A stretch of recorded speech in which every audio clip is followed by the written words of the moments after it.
बज गए 7। स्वागत है आपका इंडिया न्यूज में। आपके साथ मैं हूं राजीव। शुरुआत फास्ट 100 के साथ। प्रधानमंत्री नरेंद्र मोदी आज रूस की यात्रा पर जाएंगे। आपको बता दें कि प्रधानमंत्री मोदी करीब 5 साल बाद रूस का दौरा कर रहे हैं। रूस के बाद प्रधानमंत्री मोदी ऑस्ट्रिया भी जाएंगे। लोकसभा में नेता प्रतिपक्ष राहुल आज मणिपुर और असम का दौरा करेंगे। राहुल के दौरे को लेकर सुरक्षा के कड़े इंतजाम। राहुल गांधी मणिपुर दौरे से पहले असम जाएंगे।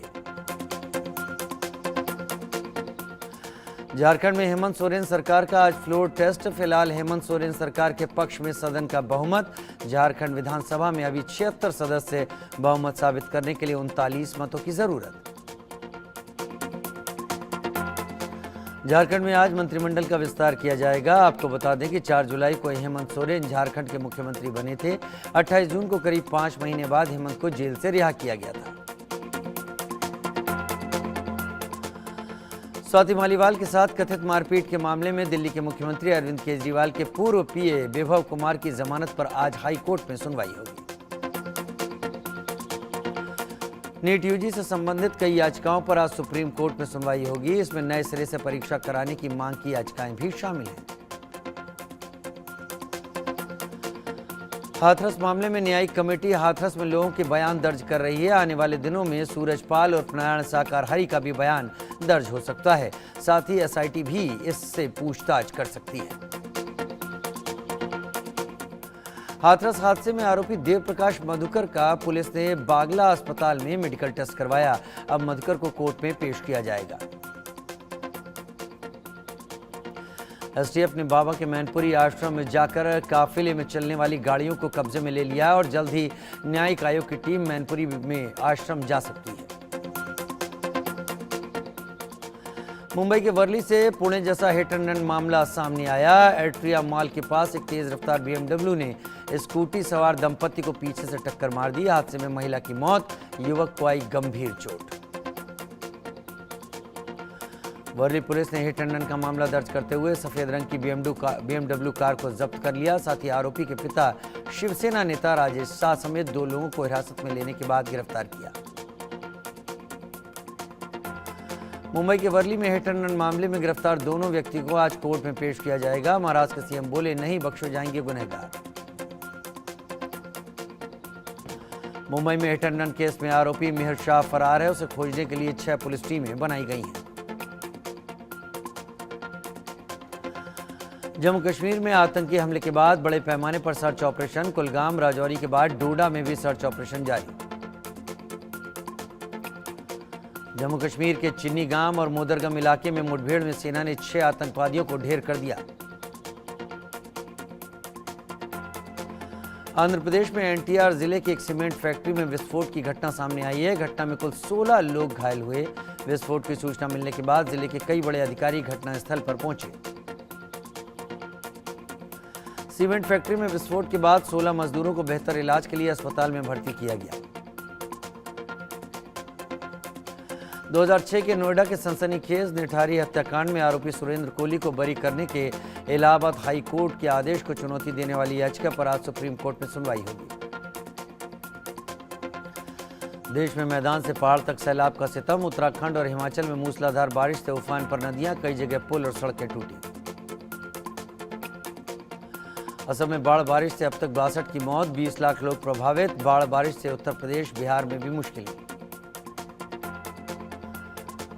भारत ने पहले टी20 में जिम्बाब्वे से हार का बदला लिया। अभिषेक शर्मा की सेंचुरी की बदौलत जिम्बाब्वे को दूसरे टी20 में 100 रन से हराया।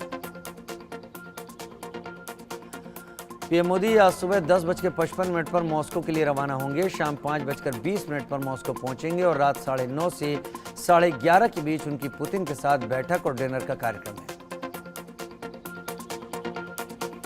प्रधानमंत्री मोदी की इस यात्रा से पहले मॉस्को की ओर से जारी बयान में कहा गया कि रूस बेहद अहम यात्रा को लेकर उत्सुक है। वो इस यात्रा को भारत और रूस के आपसी संबंधों के लिए बेहद अहम मानता है।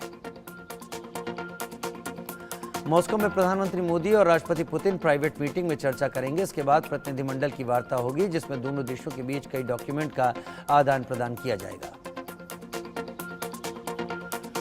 रूस के राष्ट्रपति के आधिकारिक आवास और कार्यालय क्रेमलिन के प्रवक्ता दिमित्री पेस्कोव ने दावा किया कि पश्चिमी देश प्रधानमंत्री मोदी की इस यात्रा को ईर्ष्या से देख रहे हैं।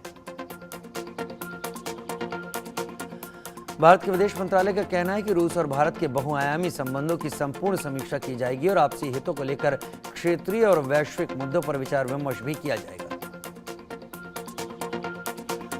9 जुलाई को प्रधानमंत्री मॉस्को में रहने वाले भारतीय समुदाय के लोगों से बातचीत करेंगे। Tomb of the unknown soldier जाकर श्रद्धांजलि देंगे। उधर ऑस्ट्रिया के प्रधानमंत्री कार्ल नेहमर ने प्रधानमंत्री मोदी की यात्रा को लेकर सोशल मीडिया हैंडल एक्स पर पोस्ट करते हुए लिखा कि मैं पीएम मोदी के स्वागत के लिए उत्सुक हूं। प्रधानमंत्री नरेंद्र मोदी पूरे 40 साल में पहली बार ऑस्ट्रिया की 2 दिवसीय यात्रा पर जाएंगे। कार्ल नेहमर ने जवाब देते हुए प्रधानमंत्री ने धन्यवाद कहा। चांसलर कार्ल नेहमर, इस ऐतिहासिक अवसर पर ऑस्ट्रिया का दौरा करना वास्तव में सम्मान की बात है।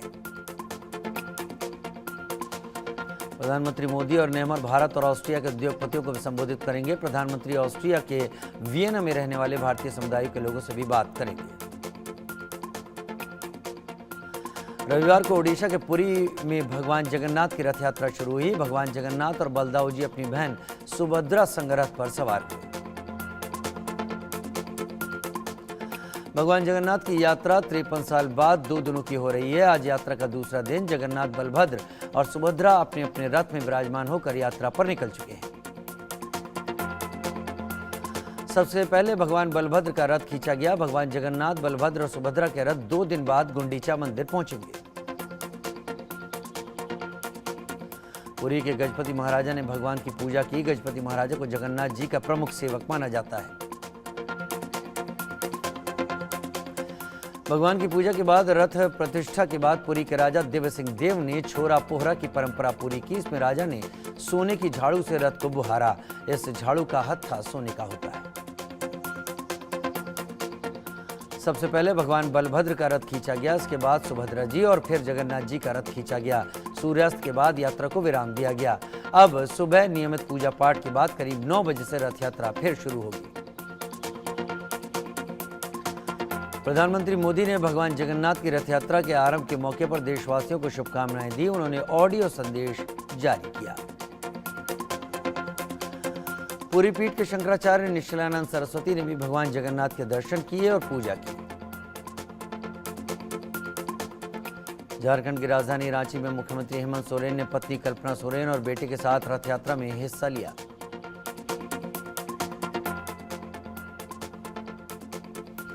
भगवान जगन्नाथ की रथ यात्रा शुरू होने के दौरान भक्तों में भारी उत्साह देखने को मिला। गर्मी और उमस के बावजूद हजारों की तादाद में लोग मौजूद हैं।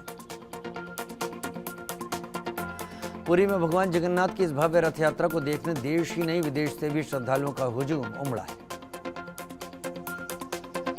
रथ यात्रा में लोगों का सैलाब उमड़ा। इस दौरान लोगों ने वहां से गुजर रही एम्बुलेंस को रास्ता दिया। भारी भीड़ के बीच लोगों ने रास्ता बनाया और एम्बुलेंस को गुजरने दिया। ओडिशा के पूर्व मुख्यमंत्री नवीन पटनायक ने जगन्नाथ रथ यात्रा पर कहा, सभी को शुभेच्छा। जय जगन्नाथ। मेरी प्रार्थनाएं ओडिशा के लोगों के कल्याण के लिए। त्रिपुरा के मुख्यमंत्री माणिक साहा इस्कॉन मंदिर की तरफ से आयोजित भगवान जगन्नाथ की रथ यात्रा से जुड़े अनुष्ठानों में शामिल हुए। इस दौरान उन्होंने कहा कि यात्रा न केवल भारत बल्कि पूरे विश्व में हो रही है। पटना इस्कॉन मंदिर और बिहार संग्रहालय की तरफ से भगवान जगन्नाथ की रथ यात्रा निकाली गई। इस दौरान बिहार के उप मुख्यमंत्री विजय कुमार सिन्हा ने कहा, ये ऊर्जा राष्ट्र को मजबूती प्रदान कर रही है। इस मौके पर कोलकाता में भी रथ यात्रा निकाली गई। यात्रा से पहले पूजा में मुख्यमंत्री ममता बनर्जी शामिल हुई। ओडिशा में केंद्रीय मंत्री धर्मेंद्र प्रधान और ओडिशा के मुख्यमंत्री मोहन चरण मांझी ने पुरी में आध्यात्मिक गुरु रामभद्राचार्य से मुलाकात की। मिजोरम के मुख्यमंत्री लाल दहामा ने दिल्ली में रक्षा मंत्री राजनाथ सिंह से उनके आवास पर शिष्टाचार भेंट की। आगामी विधानसभा चुनाव पर हरियाणा के मुख्यमंत्री नायब सिंह सैनी ने कहा, कांग्रेस हर विधानसभा में कमजोर है। कांग्रेस के पास कहने के लिए कुछ भी नहीं। बीजेपी 90 की 90 विधानसभा सीटों पर बहुत मजबूत है। राष्ट्रीय महिला आयोग की अध्यक्ष के खिलाफ अपमानजनक इंटरनेट मीडिया पोस्ट पर टीएमसी सांसद महुआ मोइत्रा के खिलाफ मामला दर्ज कर लिया गया है। ये कार्रवाई दिल्ली पुलिस ने की है। मौसम की स्थिति को लेकर मौसम विभाग ने कहा कि मानसून सक्रिय चरण में है। पंजाब, हरियाणा, हिमाचल प्रदेश में भी भारी बारिश की संभावना। वहीं आने वाले 4 से 5 दिनों तक दिल्ली में भी हल्की बारिश की ही संभावना है। उत्तराखंड में भारी बारिश का अलर्ट जारी। नैनीताल जिले में भारी बारिश के अलर्ट को देखते हुए आज स्कूलों में छुट्टी का ऐलान है। उत्तर प्रदेश के 20 से अधिक शहरों के लिए भारी बारिश की चेतावनी जारी की गई है। वहीं अयोध्या में भी बारिश के बाद मौसम सुहाना बना हुआ है। गोवा में भी बारिश का दौर जारी। पणजी के कई इलाकों में बारिश के चलते जलभराव की स्थिति देखने को मिली। लखनऊ में नगर निगम जोन 7 विकास नगर में फिर सड़क धंसने की खबर। पीडब्ल्यूडी ने बनाई थी सड़क, लोगों ने फिर हादसा होने की कही बात। मुरादाबाद में लगातार हो रही बारिश की वजह से शहर के अधिकांश हिस्सों में जलभराव हो गया।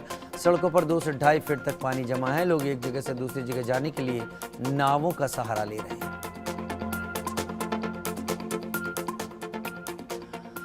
उत्तर प्रदेश के श्रावस्ती में बारिश और नेपाल के पहाड़ी इलाकों से आए पानी की वजह से राप्ती नदी का जलस्तर बढ़ गया। राप्ती नदी खतरे के निशान को पार कर 1 मीटर ऊपर बहने लगी। वहीं कई गांव बाढ़ के पानी से घिर गए। मध्य प्रदेश की राजधानी रायपुर में एक होटल में युवती की लाश मिलने से हड़कंप मच गया। फिलहाल पुलिस मामले की जांच में जुटी हुई है। उत्तर प्रदेश के गोरखपुर में भारी बारिश के चलते नदियों का जलस्तर बढ़ने के साथ मगरमच्छ निकलने से हड़कंप मच गया। फिलहाल रेस्क्यू टीम ने मौके पर पहुंचकर मगरमच्छों का रेस्क्यू करना शुरू किया। मध्य प्रदेश के ग्वालियर में सेल्फी लेने के चक्कर में 2 युवकों ने जान गंवा दी। रेलवे ट्रैक पर सेल्फी लेते समय ट्रेन की चपेट में आने से दोनों की मौके पर ही मौत हो गई। बिहार के गया में एक युवक का हाथों में पिस्तौल लहराते हुए वीडियो तेजी से सोशल मीडिया पर वायरल है। ये वायरल वीडियो गया शहर के चंदौती थाना क्षेत्र के कंडी नवादा का बताया जा रहा है। भारत और ब्रिटेन के बीच लंबित मुद्दों को सुलझाने के लिए प्रस्तावित एफटीए यानी मुक्त व्यापार समझौते के लिए इसी महीने अगले दौर की बातचीत होगी। दोनों देशों में चुनाव होने की वजह से 14वें राउंड की बातचीत रुक गई थी। नवनिर्वाचित प्रधानमंत्री कीर स्टारमर ने कहा कि भारत और ब्रिटेन के बीच मजबूत और सम्मानजनक संबंधों को और गहरा करने के लिए तत्पर हैं। उन्होंने जलवायु परिवर्तन और आर्थिक विकास जैसी प्रमुख वैश्विक चुनौतियों पर प्रधानमंत्री मोदी के नेतृत्व का भी स्वागत किया। यूके की संसद में देखेगा बिहार के लाल का कमाल। मुजफ्फरपुर के कनिष्क नारायण वेल्स से लेबर पार्टी के सांसद चुने गए हैं। यूके के पीएम डेविड कैमरॉन के साथ काम कर चुके हैं। फ्रांस में अलग अलग सर्वे में फ्रांस के मौजूदा राष्ट्रपति इमैनुअल मैक्रों की हालत खस्ता बताई गई। सर्वे के अनुसार मैक्रों की पार्टी चुनाव हार सकती है। चीन ने एक और देश को अपने कर्ज से बर्बाद कर दिया है। चीन का पड़ोसी देश लाओस अब डिफॉल्ट के कगार पर आ गया है। अगर लाओस की जल्द मदद नहीं की गई तो यहां आर्थिक संकट देखने को मिल सकता है। इससे पहले श्रीलंका भी चीन के कर्ज से डिफॉल्ट हो चुका है। अमेरिका के मिशिगन राज्य के सबसे बड़े शहर डेट्रॉयट में गोलीबारी की घटना में 2 की मौत हो गई और 18 घायल हो गए। गोलीबारी में संदिग्ध हमलावर की भी मौत हो गई।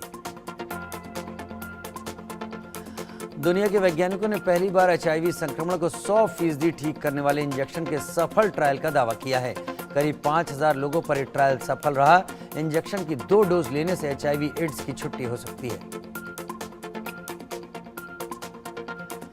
रफा में आईडीएफ प्रमुख मेजर जला इब्राहिम की युद्ध के दौरान मौत हो गई। मेजर आईडीएफ के कॉम्बैट इंजीनियरिंग कोर की 601वीं बटालियन के एक कंपनी कमांडर थे। इजरायली अधिकारियों ने संकेत दिया कि गाजा पट्टी के दक्षिणी शहर में सैन्य अभियान शुरू होंगे। दक्षिण अफ्रीका और युगांडा में व्यापक स्तर पर किए गए क्लिनिकल परीक्षण से पता चला है कि नई रोग निरोधक दवा का साल में 2 बार इंजेक्शन युवतियों को एचआईवी संक्रमण से पूरी सुरक्षा देता है। नेपाल में बाढ़ और बारिश के साथ भूस्खलन ने जमकर तबाही मचाई। एक इलाके में बाढ़ और भूस्खलन के चलते कम से कम 11 की मौत हो गई, जिससे दहशत फैली, जबकि 8 लोग लापता बताए जा रहे हैं। रूस और यूक्रेन ने एक दूसरे पर हमले तेज कर दिए हैं। यूक्रेन ने ड्रोन से रूस के सैन्य शस्त्रागार पर बड़ा हमला बोला। यूक्रेन ने इस हमले की पुष्टि की। 9000 वर्ग मीटर में फैला है रूस का शस्त्रागार। यहां मिसाइलें, टैंक और गोला बारूद रखा है। इस बीच नीदरलैंड ने कहा कि वो यूक्रेन के साथ खड़ा है। रूसी सेना ने भी बैलिस्टिक मिसाइल से यूक्रेन पर अटैक किया। रूस ने यूक्रेन के रडार स्टेशन को भी नष्ट कर दिया। रूस ने पिछले 24 घंटे में यूक्रेन पर 55 बार एयर स्ट्राइक की, जिसमें 11 की मौत हुई और 43 से ज्यादा लोग घायल हुए। गाजा के स्कूल पर इजरायल की एयर स्ट्राइक हुई है। 16 की मौत, 75 से ज्यादा घायल। इजरायली सेना ने कहा स्कूल आतंकवादियों का अड्डा था। इजरायल में सरकार के खिलाफ देश भर में चक्का जाम। प्रदर्शनकारियों ने इजरायली संसद के सदस्यों को घरों को भी के बाहर प्रदर्शन किया। बेंजामिन नेतन्याहू से पद छोड़ने की मांग कर रहे हैं प्रदर्शनकारी। गाजा में इजरायल और हमास के बीच पिछले 9 महीने से चल रही जंग में सीजफायर की उम्मीद एक बार फिर बढ़ी है। इजरायल के बाद हमास ने भी अमीर के प्रस्ताव को स्वीकार कर लिया है। खबरों के मुताबिक इस प्रस्ताव के तहत सीजफायर 3 चरणों में होगा। पाकिस्तान में महंगाई को लेकर हाहाकार है। खाने पीने की चीजें, बिजली बिल, पेट्रोल की कीमतों को लेकर लोग बोले भारत और चीन से कुछ सीखे। पाकिस्तानी सेना के 12 जिलों में 54 बलूचों को जबरन बंधक बनाकर रखने की खबर है। बलूचों को प्रताड़ित करने की 4 घटनाओं का खुलासा होने के बाद लोग विरोध प्रदर्शन कर रहे हैं। पाकिस्तान के प्रधानमंत्री शहबाज शरीफ के राजनीतिक सलाहकार राणा सनाउल्लाह ने इमरान खान को लेकर बड़ा दावा किया। उनका कहना है कि इमरान खान जेल के भीतर से पाकिस्तान में अराजकता फैलाने की साजिश रच रहे हैं।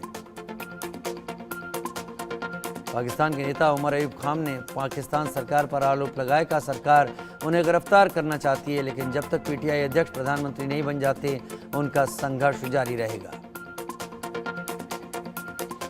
आर्थिक संकट से जूझ रहे पाकिस्तान के प्रधानमंत्री शहबाज शरीफ ने एक बार फिर चीन की तारीफ की। शहबाज का कहना है आईटी, संचार, खनन और ऊर्जा के क्षेत्र में दोनों देशों के बीच नया दौर शुरू हुआ। इमरान और उनकी पार्टी पीटीआई ने सरकार से रियायतें मांगने की खबर को बेबुनियाद बताया। मीडिया रिपोर्ट में दावा किया गया कि इमरान ने राष्ट्रपति और प्रधानमंत्री को रियायत के लिए चिट्ठी लिखी थी। भारत ने जिम्बाब्वे को दूसरे T20 में 100 रन से हरा दिया। भारत ने हरारे स्पोर्ट्स क्लब में रविवार को टॉस जीतकर पहले बैटिंग की। अभिषेक ने 47 गेंदों पर 7 चौकों और 8 छक्कों की मदद से 100 रन बनाए। यह भारत के लिए अभिषेक का पहला शतक। तीसरे नंबर पर बल्लेबाजी के लिए उतरे ऋतुराज गायकवाड़ भी शानदार फॉर्म में नजर आए। उन्होंने 38 गेंदों में 50 बनाए। ये उनके T20 अंतर्राष्ट्रीय करियर की चौथी 50। जिम्बाब्वे में टीम इंडिया के साथ अब भारतीय स्टार विकेटकीपर बल्लेबाज संजू सैमसन भी ज्वाइन कर चुके हैं। खबर है कि ध्रुव जुरेल को सीरीज के तीसरे मुकाबले में ड्रॉप किया जा सकता है। पाकिस्तान में होने वाली चैंपियंस ट्रॉफी 2025 को लेकर अपडेट था कि भारत और पाकिस्तान का मैच 10 मार्च को लाहौर में खेला जाएगा, लेकिन भारत के पाकिस्तान नहीं जाने की खबरों से पाकिस्तान टेंशन में है। जसविन एल्ड्रिन और अंकिता ध्यानी को आगामी पेरिस ओलंपिक के लिए 2024 के लिए भारत की एथलेटिक्स टीम में शामिल किया गया। वर्ल्ड एथलेटिक्स ने समर ओलंपिक के लिए एथलीटों की सूची जारी की है।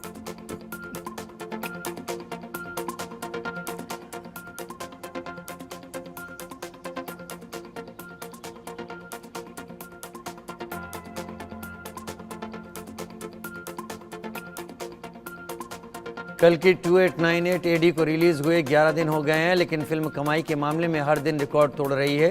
वर्ल्ड वाइड 800 करोड़ के पार कमाने वाली कल्कि ने अब तक घरेलू बॉक्स ऑफिस पर 500 करोड़ से ज्यादा कमा लिए हैं।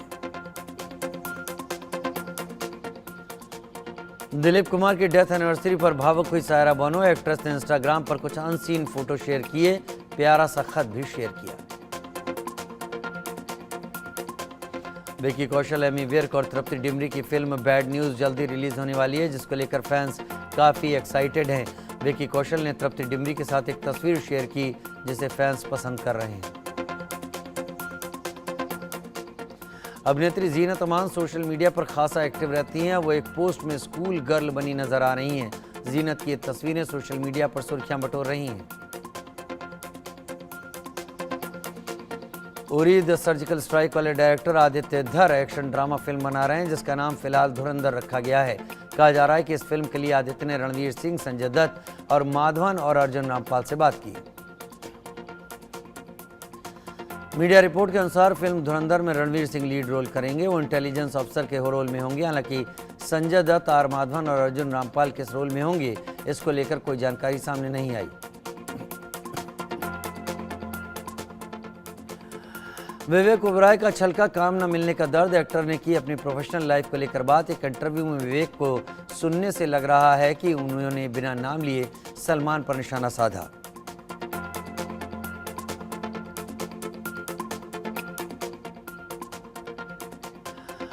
और अब फास्ट 100 के बाद रुख कर लेते हैं इस वक्त की बड़ी खबर का।